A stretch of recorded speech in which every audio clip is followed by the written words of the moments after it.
నమస్కారం,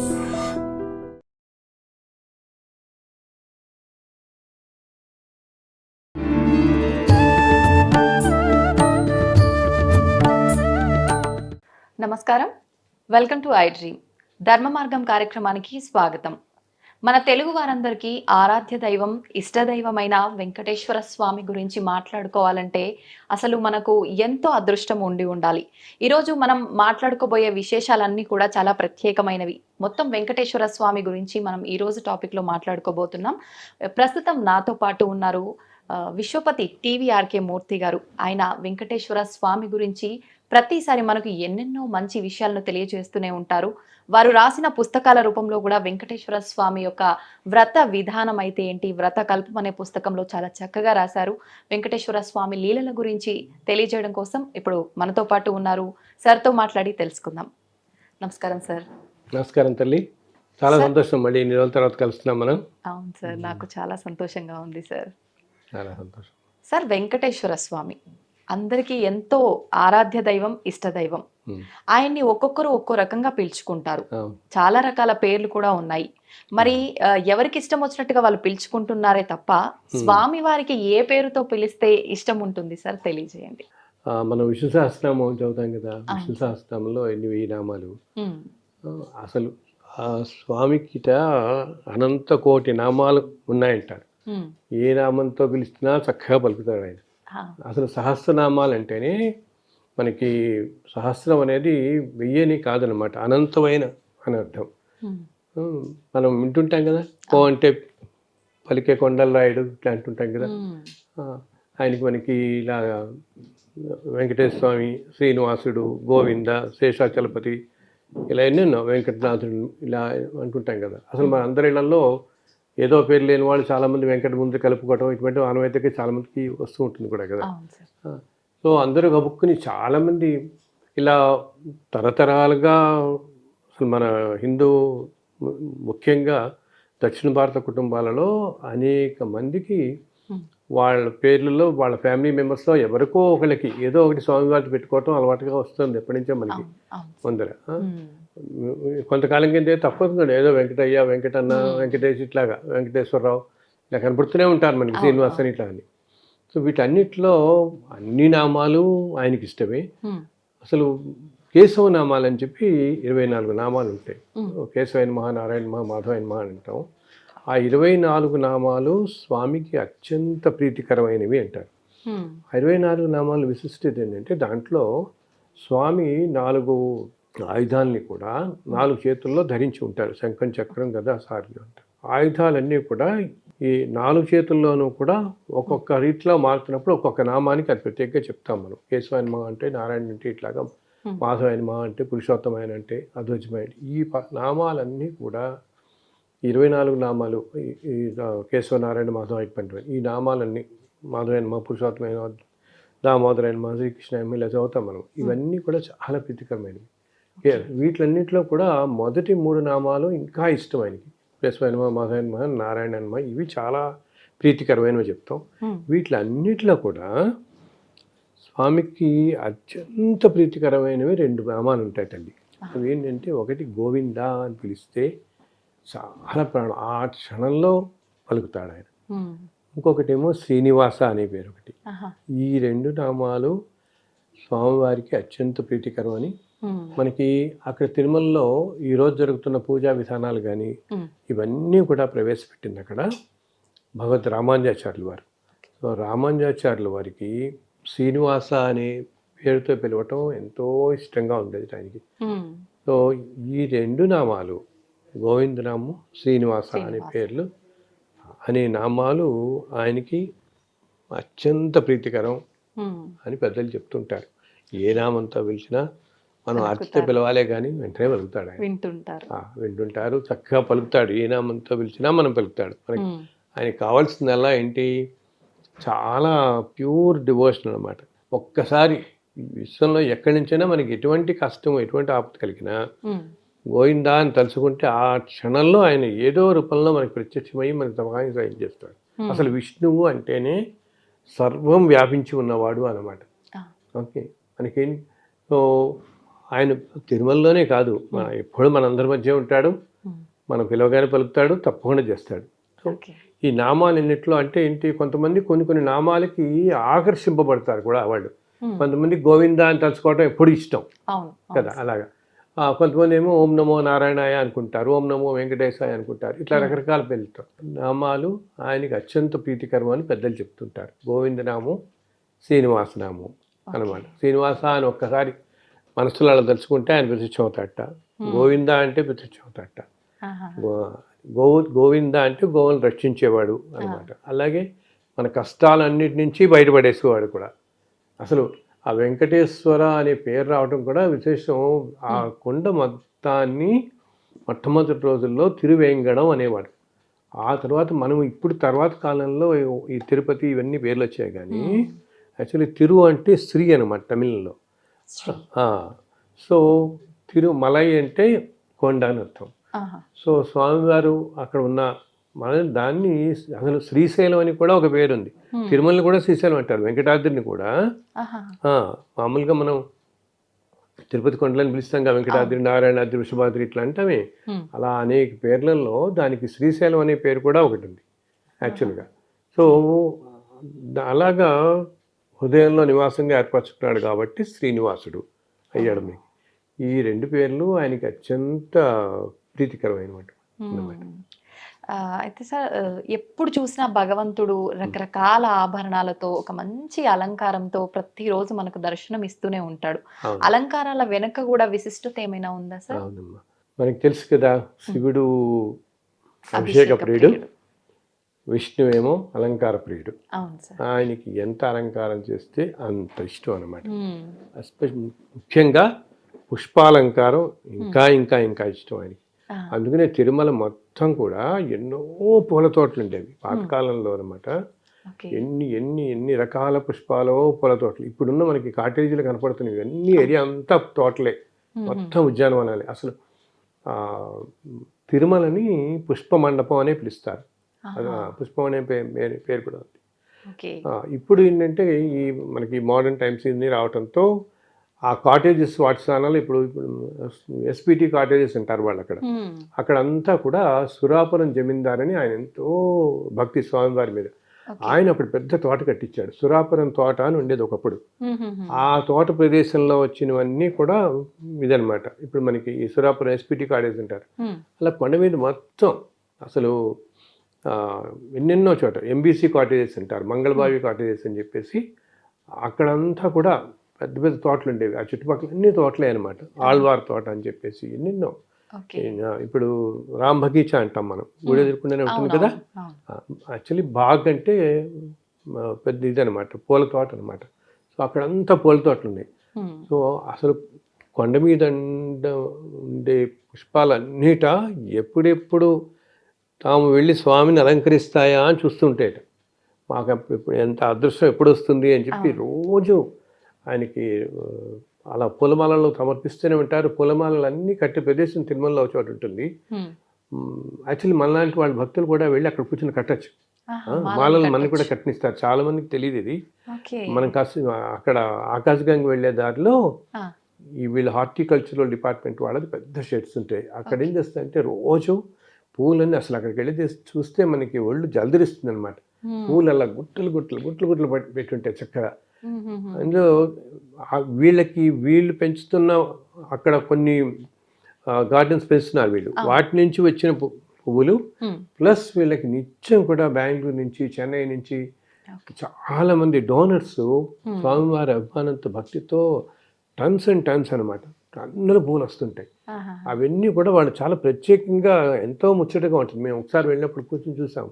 ఆ కట్టే విధానం కూడా చాలా విశిష్టంగా ఉంటుంది. మనం 5 నిమిషాలు ఉంటే మనం గ్రహిస్తే మనం కూడా కట్టిస్తారు కాసేపు వాళ్ళు. చక్కగా ఒకసారి వెళ్ళినప్పుడు కడితే మేము అడిగాం, ఈ మాల ఎప్పుడు వెళ్తుందంటే ఈరోజు సాయంత్రం మారుస్తున్నారు స్వామివారికి, ఈ మాలే వేస్తున్నారని. ఎంత అదృష్టం మనకి కదా, ఎంత అదృష్టం. మనం 4 పూలు కట్టగలుగుతాం అంటే అక్కడ కూర్చొని. అలా ఎన్నెన్నో ఈ పూలతో పాటు ఇప్పుడన్నీ నించిపోయింది పూల అలంకారం కదా, పుష్పాలంకారం. రోజు మార్నింగ్ ఉదయం తోమాల సేవ అప్పుడు కొత్త వేస్తారు, మారుస్తారు, మళ్ళీ సాయంత్రం వేళల్లో మళ్ళీ మారుస్తారు ఆయనకి.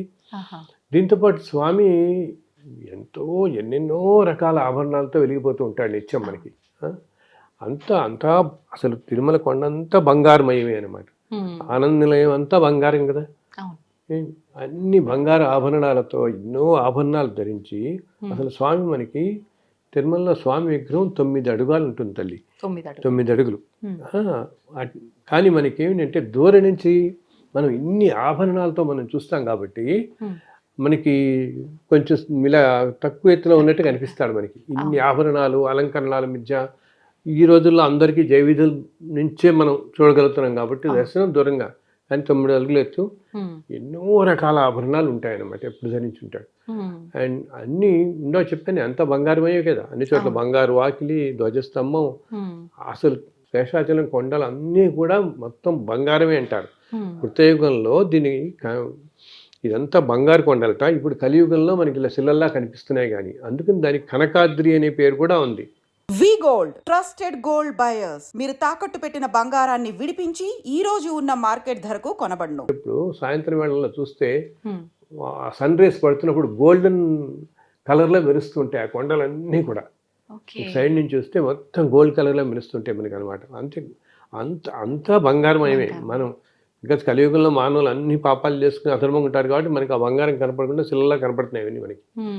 సో ఎన్నో ఆభరణాలు, ఎన్నో దివ్యాభరణాలు ధరించి ఉంటాడు. ఈ ఆభరణాలని స్వామివారికి నిత్యం అలంకరించే అర్చకులు వాళ్ళెంత అదృష్టవంతులు. ముందు సాక్షాత్తు భగవంతుడికి ఆయనకి అన్ని శ్రీమన్నారాయణ వారికి ఆ పురుషోత్తముడికి ఇన్ని అలంకరిస్తున్నారంటే వాళ్ళ చేతులతో ఎంత అదృష్టవంతులు, ఎంత పుణ్యం చేసుకున్నారు వాళ్ళందరూ.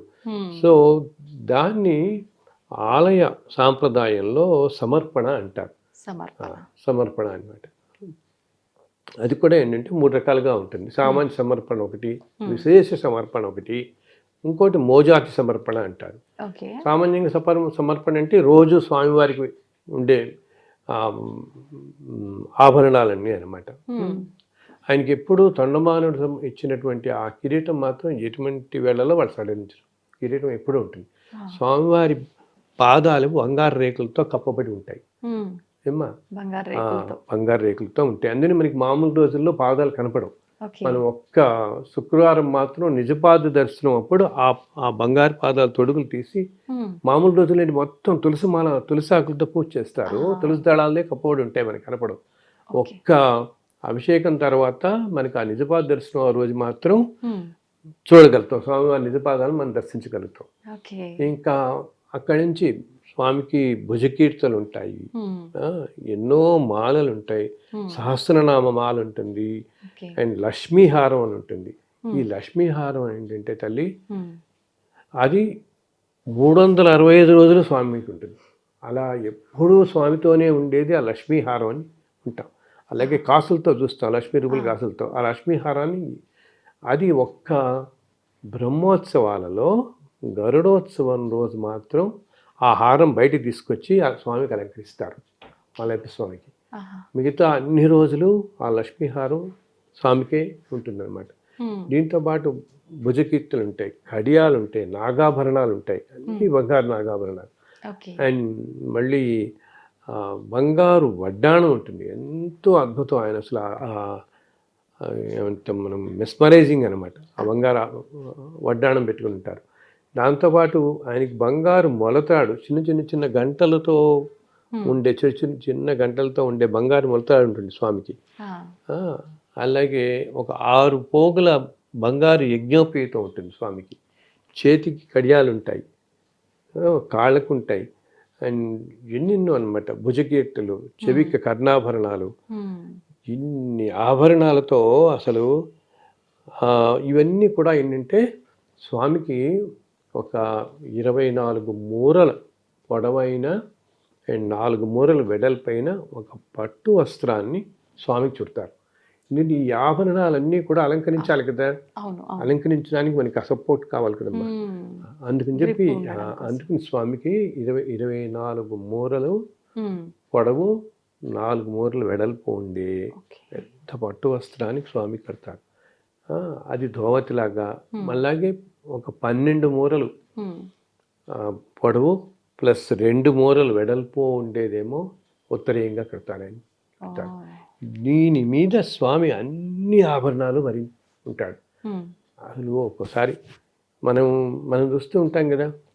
ఈ విచిత్రం ఏంటి, విశేషం ఏంటంటే మనం గమనించాల్సింది, మన వాళ్ళందరికీ కూడా బంగారం పెట్టుకోవడం అంటే అందరికి ఇష్టం కదా. బంగారు ఆభరణాలు అందరం ధరిస్తారు కదా మన వాళ్ళందరూ.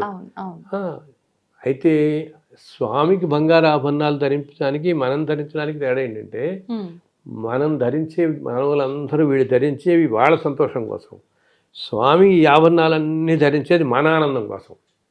అర్థమైందా? ఈ ప్రపంచంలో మనందరి భక్తుల ఆనందం కోసం అన్ని ఆభరణాలు ధరించి, అసలు అవన్నీ ఎన్ని కిలోల బరువు ఉంటుందంటే, అసలు నువ్వు ఎలా మోస్తున్నావు నాన్న ఇవన్నీ అనిపిస్తుంది ఆభరణాలన్నీ. కానీ ఒక్క చిటికిన వేలతో గోవర్ధన పర్వతాన్ని మోసిన ఆయనకి ఈ బంగారు ఆభరణాలన్నీ ఒక లెక్క. అసలు ఈ సమస్త విశ్వాన్ని భరిస్తున్నాడు కదా ఆయన. ఒక్క చిన్న వేలతో గోవర్ధన పర్వతాన్ని లెక్క చేసిన ఆయనకి ఇన్ని ఆభరణాలు. సో ఒక లెక్క. సో ఈ ఆభరణాలన్నీ మన ముచ్చట కోసం, మన ఆనందం కోసం స్వామి ధరిస్తాడు. ఓకే, మానవులందరూ వాళ్ళ ఆనందం కోసం ధరిస్తే, ఆయన ధరించే ఆనందాన్ని మన ఆనందం కోసం ఆభరణాలన్నీ కూడా. వీటిల్లో మళ్ళీ ప్రత్యేక ఆభరణాలని కొన్ని ఉంటాయి. ఏంటి ప్రత్యేకమైన వజ్ర కిరీటాలు? అవి ఎవరైనా ప్రధానమంత్రులు కానీ, రాష్ట్రపతులు కానీ, ముఖ్యులు ఎవరైనా వచ్చినప్పుడు స్వామి అలంకరిస్తారు విశేషంగా. వీటితో పాటు మోజాతి అలంకరణ అంటారు. మోజాతి అలంకరణ అంటే ఉత్సవాల టైంలో అన్నమాట. ఇలా బ్రహ్మోత్సవాలు, ఇలా ఉత్సవాలు వచ్చినప్పుడు ఆ టైంలో ఇంకా కొన్ని స్వామికి ఇంకా ప్రత్యేకమైన ఆభరణాలు, ప్రత్యేకమైన కిరీటాలు స్వామిని అలంకరిస్తారు. యాక్చువల్గా స్వామివారికి ఇన్ని సంవత్సరాలుగా ఎంతోమంది రాజులు, చక్రవర్తులు, జమీందారులు ఎన్నెన్నో అసలు వజ్ర వైఢూర్యాలు పొరిగిన కిరీటాలు కానీ, కటిహస్తం, వరదహస్తం, ఈ హస్తాలకు కూడా అన్ని బంగారు తొడుగులు ఉంటాయన్నమాట. అవి ఎన్నో రకాలు చేయించారు ఎంతోమంది. అండ్ ఇప్పటి నుంచి కూడా కాదు, అసలు కొన్ని వేల సంవత్సరాల నుంచి అలా ఎంతో చేయించిన వారిలో ఎంతో భక్తుడు స్వామివారికి శ్రీకృష్ణదేవరాయలు తాను బతుకున్నంత కాలంలో 7 సార్లు తిరుమల వచ్చి ఏదైనా దండయాత్రకు వెళ్ళినప్పుడు అక్కడ విజయం చేసుకోగానే తిరుమలకు వచ్చేవాడు. ఆయన వచ్చి దర్శించుకుని 7 సార్లు స్వామిని దర్శించి వచ్చిన ప్రతిసారి ఎన్నెన్నో ఆభరణాలు సమర్పించాడు అనమాట. ఎందుకంటే మన దురదృష్టం కొద్దీ ఇప్పుడు కొన్ని లేవు, మనకి అంటుంటారు అందరూ. తెలియదు, మనకి తెలియదు అంటుంటారు. అన్నీ లేవు ఇప్పుడు ప్రస్తుతం అని అంటుంటారు. కాలక్రమంలో మనకి తెలియదు. కానీ కానీ ఆభరణాలు ఆ రోజుల్లో అందరూ అన్ని శాసనాలు వేసేవారు కాబట్టి ఆయన వచ్చినప్పుడల్లా శాసనం వేసేవాడు. ఈ ఆభరణాలు నేను సమర్పించాను, ఇన్ని హారాలు, ఈ కిరీటం, ఇది ఇట్లా అంటూ అనమాట. అలాగా ఎన్నో సమర్పించాడు ఆయన అసలు కిరీటాలు కానీ ఎన్నో అని. ఇవి ఇలా ప్రత్యేకమైనగా ఇప్పుడు బ్రహ్మోత్సవాల టైంలో అటువంటప్పుడు ఇంకా ప్రత్యేకంగా స్వామిని అనేకమైనటువంటి ఆభరణాలతో స్వామిని అలంకరిస్తాడు. అప్పుడు అసలు ఇంకా ఆ స్వామి వైభవం చూడడానికి మనకి 2 కళ్ళు చాలు, అంత వైభవంగా ఉంటాడనమాట ఆయన. సరే, ఎక్కువగా చాలా మంది అంటుంటారు మనకు వెంకటేశ్వర స్వామి ఒక స్త్రీ రూపంలో దర్శనం ఇస్తూ ఉంటాడు తిరుపతిలో, అలంకారమే గాని వస్త్రధారణ అంతా అని అంటుంటారు. ఎందుకని ఆ రూపంలో ఉంటారు అంటే యాక్చువల్గా ఏంటంటే తల్లి తిరుమలలో వెలిసిన స్వామివారు ఈ సృష్టి మొత్తానికి మూల కారణమైన శక్తి స్వరూపం. ఓకే, అది అక్కడ చాలా కాలం క్రితం, ఇప్పుడైతే మనం ఈ ఆలయం ఇదంతా చూస్తున్నాం కానీ మొట్టమొదటి రోజులో స్వామి ఒక్కడే అలా నిల్చున్నాడు అనమాట. సో అక్కడున్న రూపం కొంతకాలం పాటు అక్కడున్నది శక్తి రూపం అని చెప్పి శాక్తేయులందరూ ఆ విధంగా పూజించేవాళ్ళు. కొంతకాలం అక్కడ నుండి పరమేశ్వరుడు అనుకున్నట్టుగా అలా కొన్నాళ్ళు ఆరాధన జరిగింది, కొన్నాళ్ళు సుబ్రహ్మణ్యేశ్వర స్వామి ఆరాధన జరిగింది. అలా ఏంటి, అది ఎవరెవరి నమ్మకాలు వాళ్ళతో ఉండేవట్లా అనమాట. వాళ్ళు దాన్ని చెప్తూ ఉండేవాళ్ళు. ఎందుకు, ఆలయంకి 4 వైపులా పైన 4 సింహాలు ఉంటాయి కాబట్టి లోపల ఉన్నది అమ్మవారని. అలాగే అభిషేకం అక్కడ శుక్రవారం పాటు అభిషేకం చేస్తారు. ఇప్పటికీ శుక్రవారం అభిషేకం కాబట్టి ఇలాగా అలా విష్ణు అనడానికి కొంతమంది ఇలా. సో ఇవన్నీ ఇట్లా ఉంటుండగా చివరికి రామానుజాచార్యుల వారు ఇది నిర్ధారణ చేస్తారనమాట. ఇక్కడ ఉన్నది సాక్షాత్తు విష్ణువే ఇక్కడ వెలిశారు అని చెప్పేసి. సో అందుకని ఇంత ముందు కాలంలో అందుట్లో మన వాళ్ళు ఉత్తర భారతదేశం వాళ్ళంతా కూడా నార్త్ ఇండియన్స్ అంతా కూడా బాలాజీ అంటారు కదా. సో బాలాజీ అనే పేరు కూడా వాళ్ళు జీ అనేది గౌరవవాచకంగా వాడతాం. మనకి ముందర బాలా అంటే అమ్మవారని, బాలా త్రిపుర సుందరి అసలు. సో బాలాకి జీ అని చెప్పి బాలాజీ అని పిలవటం మొదలుపెట్టారు వాళ్ళు. సో ఏంటి అక్కడ ఉన్నది మనం కొలుస్తున్న విష్ణుమూర్తిగా కొలుస్తున్నప్పటికీ ఈ సృష్టి మొత్తానికి కారణభూతమైన శక్తి అంతా అక్కడ కేంద్రీకరించి ఉంటుంది అన్నమాట. సో కొంతమంది అందుకని అలా అంటుంటారు ఆ విధంగా. స్వామివారిని మలయప్ప స్వామి అని కూడా పిలుస్తుంటారు కదా సార్. మళ్ళీ ఉత్సవాల్లో ఊరేగింపుల్లో కూడా స్వామివారిని మలయప్ప స్వామి రూపంలోనే ఊరేగిస్తుంటారు. ఎందుకని? తిరుమల మనకి ఆలయంలో ఉండేదాన్ని ధ్రువబేరం అంటాం. అంటే ఏంటి, అసలు కదల్చరు అంతే కదా ఆలయాల్లో అన్నిట్లో. సో ప్రతి ఆలయానికి మనకి ఎన్నో ఉత్సవాలు ఉంటాయి. ఉత్సవాలు అంటే ఏంటి, ఎంతో ఉత్సాహాన్ని కలిగించేది. సో స్వామి మనకి మన ఊళ్ళల్లో చూసుకున్న మనకున్న ఆలయాల్లో కూడా ఎన్నో ఆలయాల్లో కూడా ప్రతి సంవత్సరం అనేది ఉత్సవాలు చేస్తుంటాం. ఉత్సవాలు అప్పుడు స్వామివారు ఏమిటి ఆలయం నుంచి బయటకు వచ్చి వీధుల్లో ఆ గ్రామంలో వీధులన్నిటిలో తిరుగుతూ మనందరికీ ఆనందం కలగజేస్తాడు. సో అందుకని ఆ స్వామికి ఏదైనా ఒక ఉత్సవమూర్తులు మనకు ఉండాలి కదా. సో అన్ని చోట్ల ఏం చేస్తారు వీళ్ళు, ఆ ఉత్సవమూర్తులు తయారు చేసి ఆ ఉత్సవమూర్తులు ఈ అన్ని ఉత్సవాల్లో మనకి పాల్గొని ఉంటాయి. అలాగే తిరుమలలో కూడా పాతకాలంలో శ్రీనివాసమూర్తి విగ్రహం ఒకటి ఉండేది. అది దాన్ని అక్కడ మనకి తిరుమల ఆలయంలోనే భోగ శ్రీనివాసమూర్తి అని ఒక విగ్రహం ఉంటుంది. అది మూల విగ్రహాన్ని పోలే ఉంటుంది, చిన్నది ఉంటుంది అన్నమాట. ఎప్పుడు కూడా స్వామివారి పాదాల కింద ఉంటుంది, మనం గమనించాం కానీ పక్కనే పెట్టి ఉంటుంది ఆ విగ్రహం. అది సామవై అని ఒక రాణి ఒకసారి వచ్చినప్పుడు పాతకాలంలో తిరుమల ఆలయానికి బహుమానంగా చేసి ఇచ్చింది అనమాట. భోగ శ్రీనివాసమూర్తి అని నిత్యం ఆ భోగ శ్రీనివాసమూర్తికి కూడా అభిషేకం చేస్తారు ఇప్పటికీ కూడా. పొద్దున స్వామివారితో పక్కన అభిషేకం, స్వామివారి పాదాలు ఈ అభిషేకం చేస్తారు. ఇలాగా కొలువు శ్రీనివాసమూర్తి అనే విగ్రహం ఉంటుంది, ఉగ్ర శ్రీనివాసమూర్తి అని, మలయప్ప స్వామి ఇవన్నీ ఉంటాయి. ఈ మలయప్ప స్వామి శ్రీదేవి భూదేవులతో సహా. ఈ ఉగ్ర శ్రీనివాసమూర్తి అనే విగ్రహం ఏంటంటే మొట్టమొదటి కాలంలో ఈ ఉత్సవాలన్నింటిలో ఆ విగ్రహమే ఊరేగింపుగా వచ్చేది. ఈ ఆలయ మాడవీధులు అంటాం కానీ 4 మాడవీధుల్ని మనం అయితే ఏమైంది, ఒకసారి అలాగా ఆయన విగ్రహం ఉత్సవంలో తీసుకొస్తున్నప్పుడు ఒక్కసారిగా ఆ స్వామికి ఎదురుకుండా, ఆ రూపానికి ఎదురుకుండా కనపడుతున్న అర్చకులు ఇళ్ళు అన్నీ ఉంటాయి, అవన్నీ ఒక్కసారి దగ్ధమైపోయాయి. సో వాళ్ళకి అర్థం కాదనమాట ఏమిటి అని. ఇంతలో ఎందుకు ఇలా ఒక్కసారి ఇంత అగ్నిమపాదం జరగటం ఏంటి ఇదంతా అనేటప్పటికి ఇంతలో స్వామి ఒక అర్చకులకి ఆవహించి ఒక మాట చెప్తారు.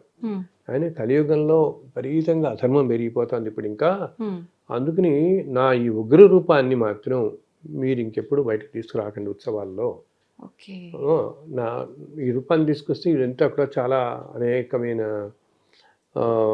ఇటువంటి ఉత్పాతాలు అవి జరుగుతాయి, నన్ను తీసుకురాకండి అని చెప్తారు.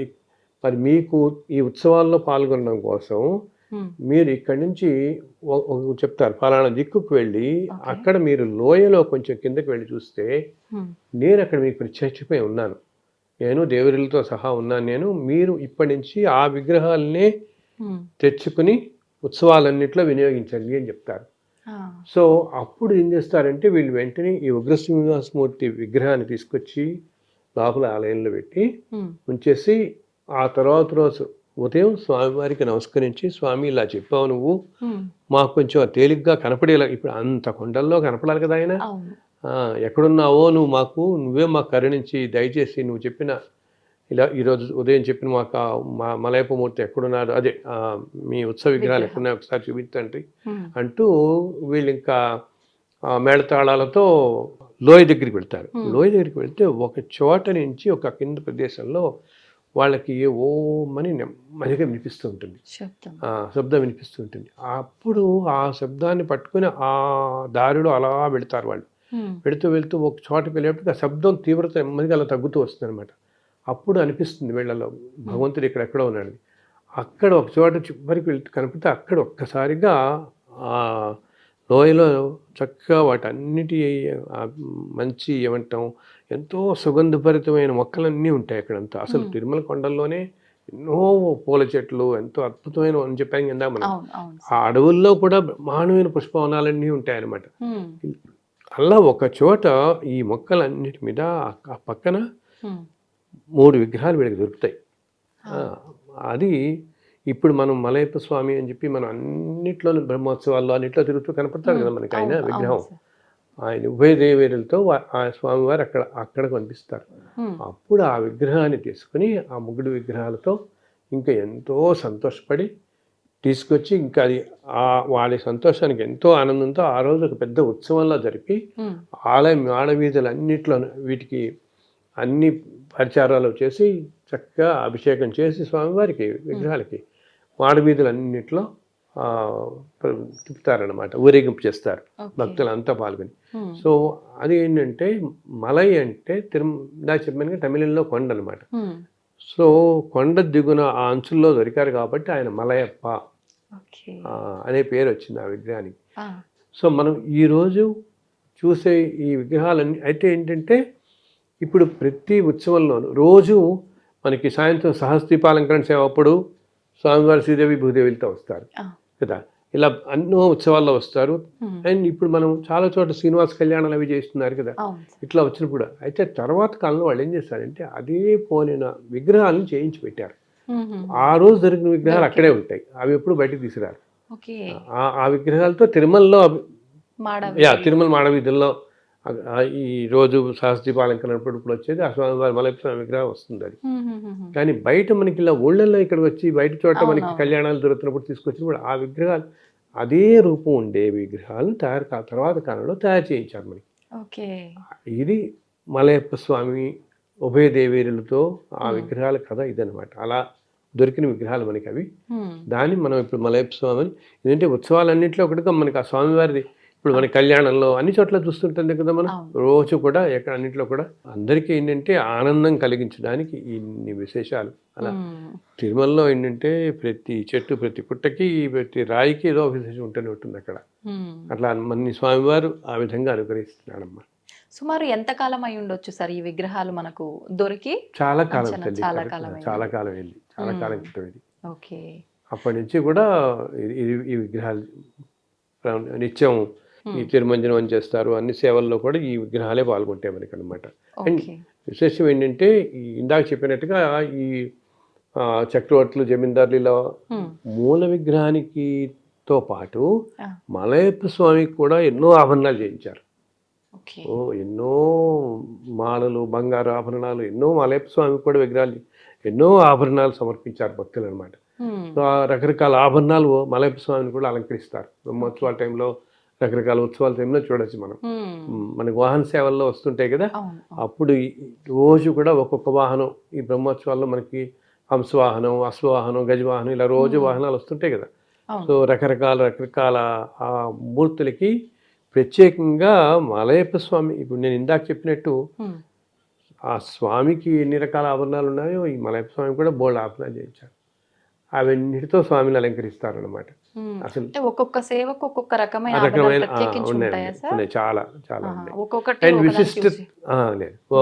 అలాగా దాంతోపాటు ఇలా చెప్పడానికి విశేషమైన ఇప్పుడు ముక్కోట ఏకాదశి కొత్త సంవత్సరం జనవరి 1 ఆ రోజుల్లో ఇంకా ఈ ప్రత్యేకమైన ఆభరణాలన్నీ తీసి అలంకరిస్తారు. జనం చాలా మంది వచ్చి సంతోషపడతామని చెప్పి మన ఆనందం కోసం ఇందా చెప్పాను కదా, మన ఆనందం కోసం ఆయన అన్ని భరించడం ధరించడం అన్నీ కూడా దానికోసం అప్పుడు అనమాట. అయితే సార్ మనకు తిరుమలలో చెట్టు పుట్ట ప్రతి ఒక్కటి చాలా విశేషమైనది అని చెప్పుకోవచ్చు. ముఖ్యంగా తిరుమల విషయానికి వస్తే చాలా శక్తివంతమైన ప్రదేశాలు కూడా ఉన్నాయని చెప్తూ ఉంటారు. అవి ఎక్కడెక్కడ ఉన్నాయి సార్? అసలు తిరుమల కొండలన్నీ కూడా ఎంతో శక్తివంతమైనవి. అంటే సాక్షాత్తు ఈ సృష్టి మొత్తానికి కారణభూతవాడి స్వామివారు అక్కడ ఉండటం బట్టి ఇప్పుడు రోజు లేకపోతే ఆల్మోస్ట్ ఉదయం మనం చూస్తే తిరుపతి రైల్వే స్టేషన్లో ఎన్ని ట్రైన్లు ఎన్ని లక్షల మంది వస్తారు ట్రైన్ దిగి. అడావిడ ఎక్కడ చూసినా అడావిడే కదా. వీళ్ళందరి బస్సులన్నీ ఎక్కటం ఇన్ని వందల బస్సులు కార్లలో పైకి చేరటం, రోజు 1,00,000 మంది రావటం, దర్శనం చేసుకోవడం, దిగిపోవటం, మళ్ళీ ఉదయం మళ్ళీ 1,00,000 మంది రావటం. అసలు ఎంత ఎంత ఆకర్షణ, ఎంత పవర్ అక్కడ ఉంది. ఆ స్వామి లాగుతున్నాడు కాబట్టి ఇంత అయ్యి ఇలా ఈ 1,00,000 మందిలో ఏదో ఒక 4-5 వేల మంది ముందు దాకా వెళ్ళి కాస్త దర్శనం చేసుకోగలుగుతారు, కానీ మిగతా వాళ్ళందరికీ కూడా ఒక అరసెకండ్ కూడా లభించదు కదా దర్శనం.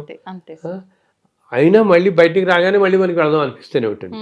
ఎందుకంటే ఆ మూర్తిలో ఉన్న ఆకర్షణ అంతటిది. ఆకర్షణ ఎందుకు? అక్కడ ఆ ప్రదేశంలో అంత ఆకర్షణ ఉండి ఆ ప్రదేశం అంతా కూడా అంత ఎనర్జీ ఉంటుందన్నమాట. సాక్షాత్తు భగవంతుడే మనకి. ఇంకోటి ఏంటి, ఆయన మనకి అలా శిలారూపంలో కనిపిస్తున్నాడు, కానీ యాక్చువల్గా స్వామివారే అలా నిల్చుని ఉన్నాడు అని చెప్తారు. మనల్ని భ్రమింపజేస్తాడు తెలియని. ఎందుకంటే ఈ అర్చకులు రోజు పూలమాలలు మారుస్తుంటారు కదా, ఆభరణాలు మారుస్తున్నా, పూలమాలలు మారుస్తున్నా, వాళ్ళు విగ్రహానికి తగలకుండా వీళ్ళని వరకు ప్రయత్నం చేస్తారు. ఒక్కొక్కసారి ఆ మాలలు వేస్తున్నప్పుడు ఆయన చెయ్యి అలా తగులుతుంటుంది, ఎంతో మెత్తగా కనిపిస్తుంది. అసలు శిల అనిపించదు వాళ్ళకి, జస్ట్ అలా భగవంతుడు అలా ఉన్నాడు అన్నట్టు ఆ ఫీల్ వస్తుంది వాళ్ళకి అన్నమాట. సో మనకి ఆ రూపంలో ఉన్నప్పటికీ సో సాక్షాత్తు అలా ఉండటంతో అక్కడ అంతా ఎంతో ఎనర్జీ ఉంటుంది ఆ కొండ మొత్తం కూడా. అది కూడా ఏంటి, తెల్లవారుజామునప్పుడు మనం ఇంకా ఫీల్ అవుతాం.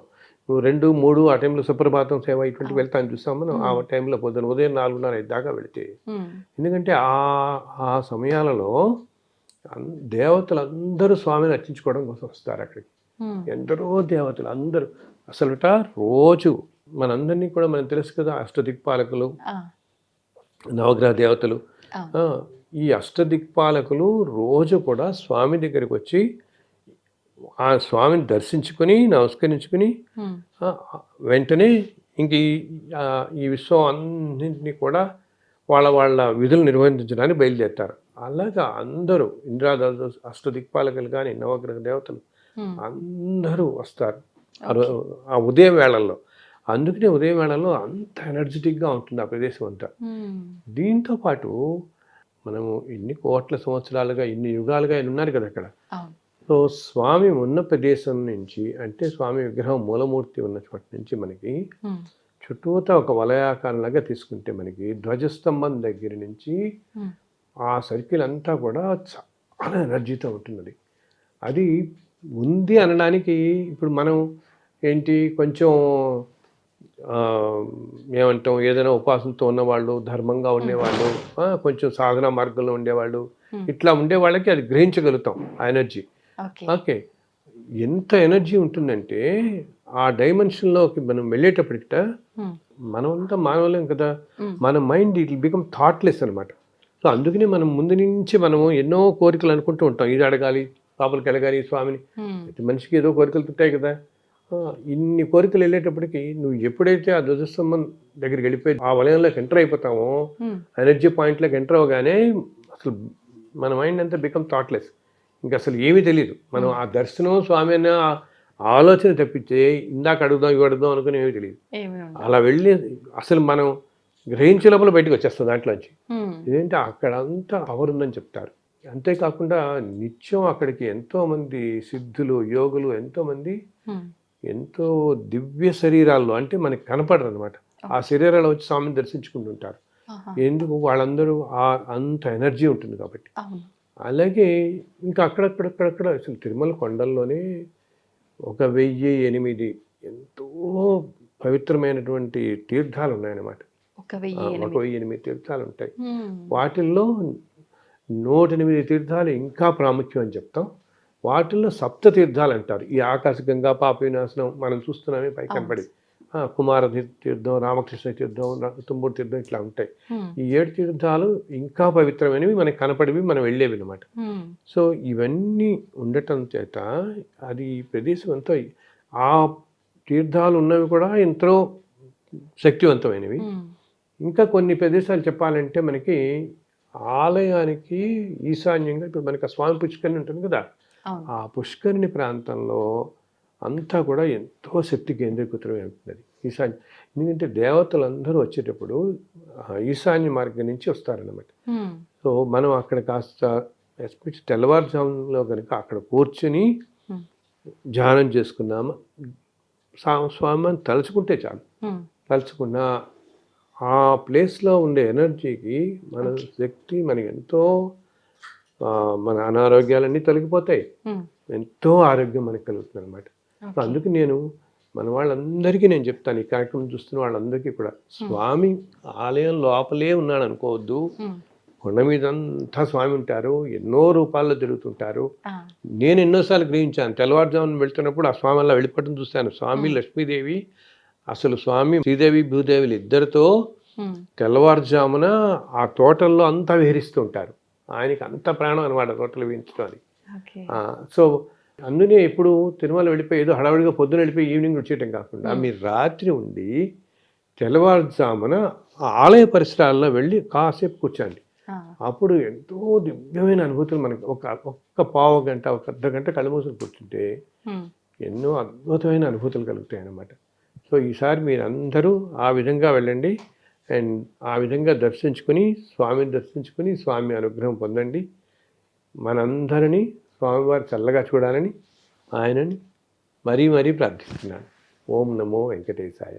సార్ నిజంగా మీరు మాట్లాడుతున్నంతసేపు స్వామివారి సైడ్ చూస్తుంటే పక్కన ఒక విగ్రహం ఉంది అన్నట్టుగా కాకుండా నిజంగా మీ పక్కన మానవ రూపంలో స్వామివారు ఉన్నారు, ఆయనతో మాట్లాడుతున్నా చెప్తున్నా అనే రకంగా మీ ఫీలింగ్ అనిపిస్తోంది సార్ చూస్తుంటే నాకు. అలాగే మాట్లాడుతుంటారు ఆయన, ఎన్ని ఇలా అంటుంటే చక్కగా వింటుంటారు, మధ్య నవ్వుతుంటారు, అన్ని చెప్తుంటారు. నేను పుస్తకాలు రాస్తున్నప్పుడు ఆయన ఈ పుస్తకంలో ఇది పెట్టు, ఈ పుస్తకంలో ఇది పెట్టు, ఎన్నిసార్లు ఆయన చెప్పడం అని నేను చూసాను.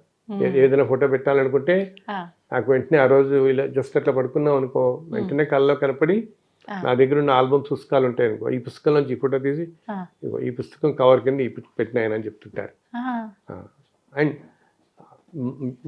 ఇప్పుడు మనకి ఏంటంటే తల్లి, ఆయనకి కావాల్సింది పవిత్రమైన ప్యూర్ భక్తి తప్పితే ఇంకేం అక్కర్లేదు. మనం ఏదో యజ్ఞాలు యాగాలు పూజలు ఏమీ అవసరం లేదు. ఆయన నువ్వు ఉన్నావు అంటే ఉన్నావు అంతే. ఇంకా ఉన్నావో లేవు, నువ్వు ఉంటే నాకు ఇలా చేస్తావు అని కాదు, నువ్వు ఉన్నావు, నువ్వు చూసుకుంటున్నావు అంతే అనుకుంటే ఆయన చక్కగా వచ్చి చిన్న ఇప్పుడు ఇవన్నీ వింటూనే ఉంటాడు ఆయన. ఆయనట భగవంతుడు మనం చెప్తామే, ఎక్కడైతే ఆయన లీలలు ఆయన విశేషాలు ఎవరు తలుచుకుంటూ ఉంటారో అక్కడ వచ్చి నేను కూర్చుంటానని చెప్తాడు. నారదమూర్తి చెప్తాడు ఒకసారి, నా గుణాలు విశేషాలు అవన్నీ కీర్తిస్తున్న చోట నాకు కూడా ముచ్చటకు విందాం అనిపిస్తుంది కదా, అందుకు నేను ఎక్కడే వచ్చి కూర్చుంటాను ఆయన అంటాడు. అలా అనమాట తల్లి. చాలా సంతోషం సార్, నిజంగా చాలా మంచి మంచి విషయాలు తెలియజేస్తూనే ఉంటారు ఎప్పటికప్పుడు స్వామివారి గురించి. ఇదంతా కూడా ఆయనే మంచిది 4 మాటలు చెప్పుకుంటాడు అంతే. లేకపోతే మనం చెప్పగలుగుతాం. ఆయన గురించి విశేషాలు వర్ణించాలంటే ఎంతో అందరూ అంటారనమాట, ఏంటి 1000 నాలుకలున్న ఆదిశేషుడు కూడా ఆయన వైభవం అందించుతారు కాదు అంటారు. మనం ఈ మాత్రం చెప్పుకోగలుగుతున్నాం అంటే ఆ స్వామి మనకి ఇచ్చిన అనుగ్రహం అంతే. అదృష్టం. ధన్యవాదాలు సార్. చాలా సంతోషం తల్లి. సంతోషం. శుభమస్తు.